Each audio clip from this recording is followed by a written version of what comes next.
Hi friends, welcome back to my channel everyday new. दोस्तों, जैसा कि आरआरबी एएलपी सीबीई 2 का एग्जाम 19 और 20 मार्च का पूरी तरह से रद्द कर दिया गया है। एक बहुत बुरी खबर है फ्रेंड्स। एएलपी सीबीई 2 में बहुत बड़ी धांधली का यहाँ पे मामला आया है।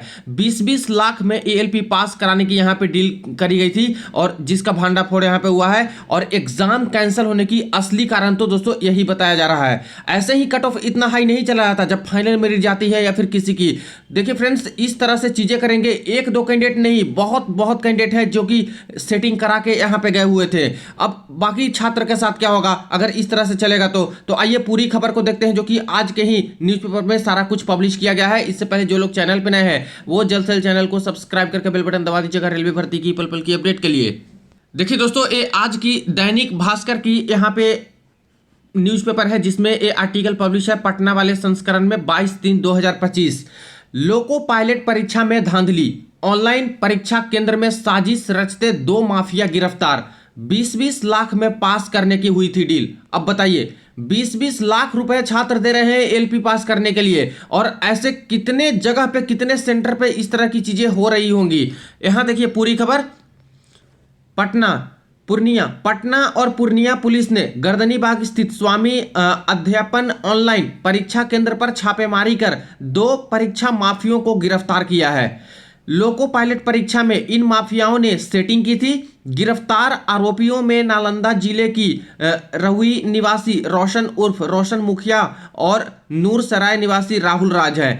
गिरफ्तार आरोपियों ने पूछताछ में खुलासा किया है कि उन्होंने 10 अभ्यर्थी से परीक्षा पास कराने के लिए 20-20 लाख रुपए की डील की थी। एक सेंटर पे 10 कैंडिडेट से दोस्तों 20-20 लाख की डील। अभी बताइए कितने सारे सेंटर्स बनाए गए थे और इन लोगों माफियाओं के कितने बड़े जाल होते होंगे, कहां कहां ये लोग सेटिंग कराते होंगे। 2 करोड़ रुपए की उगाही की जानी थी। हालांकि पुलिस ने समय रहते कार्रवाई की इस घोटाले को उजागर कर दिया। पुलिस ने उनके पास से 100 से अधिक अभ्यर्थियों के मूल प्रमाण पत्र, 10-10 लाख रुपए के चेक, एक लैपटॉप, 2 मोबाइल, 4 फर्जी प्रमाण पत्र और 16 एग्रीमेंट पेपर जब्त किए हैं। अब यहां से देखिए कि कितना बड़ा धांधली हो सकता है। एक सेटर के पास 100 से अधिक छात्र का यहाँ पे प्रमाण पत्र मिल रहा है। यानी अलग अलग सेंटर पे जो छात्र बैठे होंगे उनसे यहाँ पे पैसे लिए गए। 10-10 लाख के इन सभी 100 से अधिक छात्र से यहाँ पे चेक जब्त किए गए हैं, एग्रीमेंट पेपर जब्त किए हैं। जो यहाँ पे माफिया गिरफ्तार हुए हैं यहाँ पे चीटिंग कराने वाले उनसे। तो देखिए, एक ही जगह का एक ही माफिया इतना लोगों का अगर यहाँ पे जिम्मेदारी ले रहा है कि 20-20 लाख में एलपी का पेपर पार करा देंगे, तो ओवरऑल इंडिया में क्या चल रहा होगा। आगे देखिए, यहां पे जांच के दौरान पता चला कि स्वामी अध्यापन एजुकेशन सॉल्यूशन एग्जाम सेंटर के मालिक रोशन मुखिया, कटिहार के जदयू नेता रोशन मंडल और वैशाली के विवेक हैं। सूत्रों की माने तो देश भर में होने वाली लोको पायलट परीक्षा को रद्द कर दी गई है। ये देखिए, देश भर में ऑल ओवर इंडिया जो एग्जाम है वो रद्द कर दी गई है, ये तो आपको पता ही है। हालांकि कैंडिडेट को क्या बताया गया, टेक्निकल इशू, सर्वर इशू, ये बताया गया। और ओवरऑल पेपर है जो कि रद्द कर दिया गया। लेकिन कई जगह पे सेंटर पे जो इस तरह की घटना हो रही है, यहाँ पे तो मुख्य कारण चीटिंग निकल रहा है और धांधलेबाजी निकल रहा है ना। पूर्णिया एसपी कार्तिकेय एक के शर्मा ने बताया कि पूर्णिया में कर्मचारी चयन आयोग की एमटीएस की हुई परीक्षा में फर्जीवाड़ा का भंडाफोड़ हुआ था। अब पूर्णिया पुलिस और पटना पुलिस मिलकर दोनों यहाँ पे इस चीज को उजागर की है। तो पूर्णिया पुलिस से कहना है कि ये जो आदमी है दोस्तों जो पकड़ा गया है, इसका बहुत बड़ा हाथ एसएससी के परीक्षा में, एमटीएस का परीक्षा था उसमें भी यहाँ पे मिलीभगत इसकी थी। देखिए, 4 महीने के बाद गिरफ्तार हुआ फरार परीक्षा माफिया।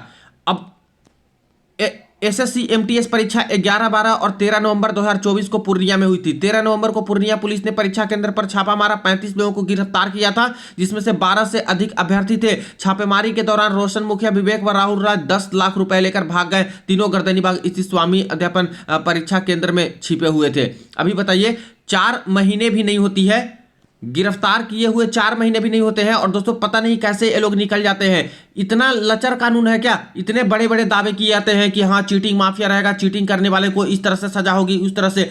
इनको कोई फर्क ही नहीं पड़ रहा है।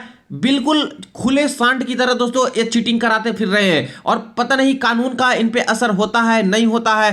कैसे कोई इस तरह की चीटिंग, इतना बड़ा चीटिंग। देखिए 35 लोग एसएससी एमटीएस में बहुत बड़ा लेवल पे धांधली हुआ था।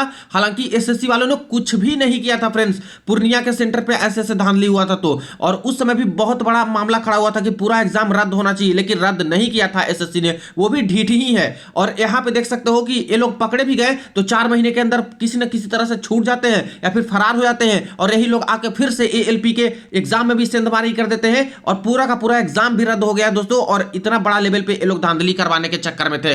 देखिए 23 अभ्यर्थियों से एसएससी परीक्षा में भी की थी सेटिंग। सहरसा में सेंटर खोलने की तैयारी में था रोशन मुखिया, और जो पकड़ा गया है वो खुद अपना सेंटर खोलने के लिए तैयार था, जहां पे टीसीएस पेपर कंडक्ट कराती और पूरा का पूरा सेंटर मैनेज रहता। तो इस तरह से तो चीटिंग हो रही है, एक दो चीटिंग नहीं कराते हैं, खुद ये लोग सेंटर ही खोल लेते हैं। और टीसीएस वाले को तो चाहिए ज्यादा से ज्यादा सेंटर, आजकल डिजिटलाइजेशन के युग में जितना सेंटर रहता है उतना इजी तरीके से पेपर कंडक्ट होता है। पता नहीं किस तरह से ये लोग चेक करते हैं, किस तरह से अथॉरिटी देते हैं सेंटर वाले को, ये तो दूसरी बात है। लेकिन दोस्तों चीटिंग करने वाले खुद कहीं अपना सेंटर खोल के बैठ जाते हैं, वहां पे एग्जाम का फ्रेंचाइजी ले लेते हैं कि हाँ हमारे पास एग्जाम होनी चाहिए, और जब एग्जाम होता है तो पूरा का पूरा सेंटर मैनेज रहता है और खुद के लोग मिल करके वो लोग पूरा ये लोग करा देते हैं चीटिंग। और ऐसे चीटिंग हो रही है। अब एक एक सेंटर पे इतने इतने जगह के इतने इतने लोग यहां पे जब मिल रहे हैं चीटिंग करने वाले, तो ओवरऑल इंडिया में क्या ही यहां पे चल रहा होगा, और कट ऑफ जो हाई जाती है फाइनल मिनट में कैसे हाई जाती है आपको ये पता चल गया होगा। तो एक तरफ छात्र पढ़ पढ़ के परेशान और दूसरे तरफ यहाँ पे 20-20 लाख फेंको और नौकरी ले लो एएलपी की, तो इस तरह से चीजें चल रही है। तो इस पे बहुत ज्यादा बड़ा एक्शन यहाँ पे करना चाहिए जो पकड़े गए हैं, और कितना ज्यादा यहाँ पे व्यवस्था दोस्तों चरमरा गई है। समझिए कि 19-20 को पूरा पेपर रद्द कर देना, सारे के सारे छात्र प्रभावित, जो 19 को पेपर देने गए थे वो भी पूरी तरह से प्रभावित हो गए, जिनका 20 को पेपर था वो भी यहाँ पे ट्रेवल नहीं कर रहे थे वो भी बेचारे प्रभावित हो गए। और कितना ज्यादा लॉस हुआ है छात्र का, मेंटली, इकोनॉमिकली, हर तरह से, फिजिकली तरह से यहाँ पे समझिए कि यहाँ पे दिक्कत हुआ। हालांकि ये कहो कि पेपर कैंसिल हो गया और नए सिरे से पेपर होगा, लेकिन इस तरह की चीजें चल रही है, कहां तक सही है? और कैसे कैंडिडेट माने अश्योर करें अपने आप को इतने बड़े कंपटीशन में कि हाँ भाई इस तरह की चीजें नहीं होती है। रेलवे मंत्री तो चीख चीख के कहते हैं राज्यसभा में, लोकसभा में कि बिल्कुल कदाचार मुक्त हमारा पेपर होता है, इतना इतना करोड़ों लोगों के पेपर करा लिए, ये चीज भेजिएगा, थोड़ा इन पे जवाब देंगे क्या? प्रेस कॉन्फ्रेंस करेंगे कि ये चीज क्या चल रही है? पूरा का पूरा पेपर आपका कैंसिल होता है 19-20 के डेट में, और कैंडिडेट को टेक्निकल इशू ये सब बता के छोड़ देते हो। और यहाँ पे मैटर निकल रहा है कि एक एक सेंटर पे 100-100 लोगों से 20-20 लाख रुपए लेकर के बैठे हैं लोग, और यहाँ पे चीटिंग कराने के चक्कर में पड़े हैं। तो बहुत बुरी खबर है एक तरह से, पता नहीं कब तक ये सब चलते रहेगा और कब ही खत्म होगा। पहले ऑफलाइन पेपर होता था तो इतना ज्यादा इस तरह से चीजें नहीं होती थी, लेकिन पहले भी कंप्लेन आते थे, लेकिन जब से ऑनलाइन पेपर हुआ है चीटिंग इतना आसान हो गया है।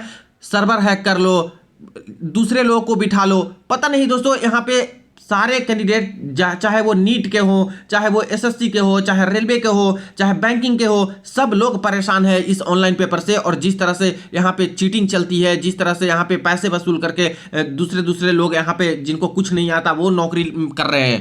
अब खैर दोस्तों यहाँ पे एएलपी का पेपर तो कैंसिल हो गया है, तो नए सिरे से पेपर ले और बिल्कुल अश्योर करें सेंटर पे कि इस तरह की कोई अप्रिय घटना दोबारा ना हो और इस तरह की चीजें बिल्कुल ना हो, नहीं तो बहुत दिक्कत होगा। ऐसे केस में कुछ नहीं सोच सकते, इतने इतने लोग जब पेपर में देंगे फर्जीवाड़े वाले लोग, तो कट ऑफ क्या जाएगी? अभी आप लोग टेक्नीशियन का कट ऑफ देखे होंगे, टेक्नीशियन ग्रेड 3 का जो कट ऑफ आया है, क्या कट ऑफ है, क्या आईटीआई और क्या पीसीएम यहाँ पे हो चुका है। कभी भी आईटीआई का इतना हाई कट ऑफ नहीं जाता था। हालांकि इसमें चीटिंग का तो नहीं कह सकते, वो तो दोस्तों देखिए कोई भी टीसीएस हो चाहे कोई भी एग्जाम कंडक्टिंग एजेंसी हो, दूध की धुली हुई नहीं है, पता है कुछ ना कुछ होता ही है, लेकिन प्रूफ नहीं है, ठीक है। बट दोस्तों यहाँ पे मेन कारण तो ये भी था कि टेक्निकल पोर्शन भी नहीं लिया गया था टेक्नीशियन जैसे पेपर में, नॉन टेक्निकल का पूरा पोर्शन लिया गया, पार्ट बी का ट्रेड टेस्ट नहीं लिया गया, और इसलिए नॉर्मल पेपर होने की वजह से यहाँ पे बहुत ज्यादा स्कोर भी छात्र किए और यहाँ पे आया। लेकिन ये चीज भी इनकार नहीं कर सकते कि यहाँ पे ये चीजें भी होती है, गलत चीजें होती हैं, और इतना कानून और क्या क्या चीज आ जाने से भी कोई फर्क इन लोगों को नहीं पड़ता है। यहाँ पे पकड़े भी जा रहे हैं तो इतना जल्दी छूट कैसे जा रहे हैं, यही सबसे बड़ी बात है। तो अब यही गुजारिश है रेलवे मंत्रालय से कि जब भी आप पेपर लीजिए बिल्कुल अच्छे तरीके से अश्योर हो लीजिए, सारे के सारे सेंटर्स आपके जितने हैं उनको फिर से एक बार वेरीफाई कर लो, कहां पे कोई दिक्कत है कहां पे नहीं है, और जो जहां पे आपको कोई गड़बड़ी लगे उसको सीधा का सीधा ब्लैक लिस्ट करें। ब्लैकलिस्ट करके यहाँ पे बाहर करें ऐसे सेंटर्स को, और वहां पे बिल्कुल पेपर नहीं होनी चाहिए, और अच्छे तरीके से अब पेपर होने चाहिए, सर्वर का कोई इशू ये सब नहीं होना चाहिए। और खास करके जब यहाँ पे चेकिंग होती है उसी समय ज्यादातर गड़बड़ी हो जाती है। चेकिंग के समय ही बिल्कुल सही तरीके से बायोमेट्रिक और बाकी सारी चीजें हो रही चाहिए, जिससे कि फर्जी छात्र यहाँ पे बाहर हो। आधार वेरिफिकेशन होगा, क्या हो रहा है आधार वेरिफिकेशन का? आधार वेरिफिकेशन कर कर तो 20-20 लाख रुपए में आप लोग यहाँ पे सेटिंग कैसे हो जा रहा है? यहाँ पे बताते हो, बड़ी बड़ी बातें फेंकते हो कि आधार वेरिफिकेशन होगा, चीटिंग नहीं होगा, लेकिन यहाँ पे 100-100 लोगों को पैसे दे रहे हैं, यहाँ पे 10-10 लोग बैठ जा रहे हैं, सेंटर के अंदर घुस रहे हैं, पुलिस भले बाद में पकड़ रही है, लेकिन सेंटर पे घुस कैसे जा रहे हैं? ये भी बड़ी बात है ना कि सेंटर पे आपने घुसा कैसे लिया भाई ऐसे लोगों को, जब आधार वेरिफिकेशन कराया तो चीटिंग तो हर लेवल पे ये लोग कर दे रहे हैं किसी तरह से। तो शुरुआत में ही इनको रोकना चाहिए कि हाँ फर्जी कैंडिडेट है जो कि सेंटर के अंदर ना घुसे, और बाकी चीजों पे कंट्रोल करना चाहिए रिमोटली, जैसे कि सर्वर का कोई हैक न कर ले, किसी का कंप्यूटर स्क्रीन खुल के किसी के बाहर के लैपटॉप में न चल रहा होगा। तो ये सब चीजों को बहुत अच्छे से ध्यान में देना होगा, तभी कुछ सही हो पाएगा, वरना ऐसे ऐसे चीटिंग कराएंगे इतने बड़े लेवल पे तो कट ऑफ क्या जाएगी। तो ये रही अपडेट, बाकी इसके ऊपर आपको क्या करना है जरूर कमेंट सेक्शन में बताइएगा। वीडियो को दोस्तों के साथ शेयर कर दीजिएगा। चलिए मिलते हैं नेक्स्ट वीडियो में नेक्स्ट अपडेट में।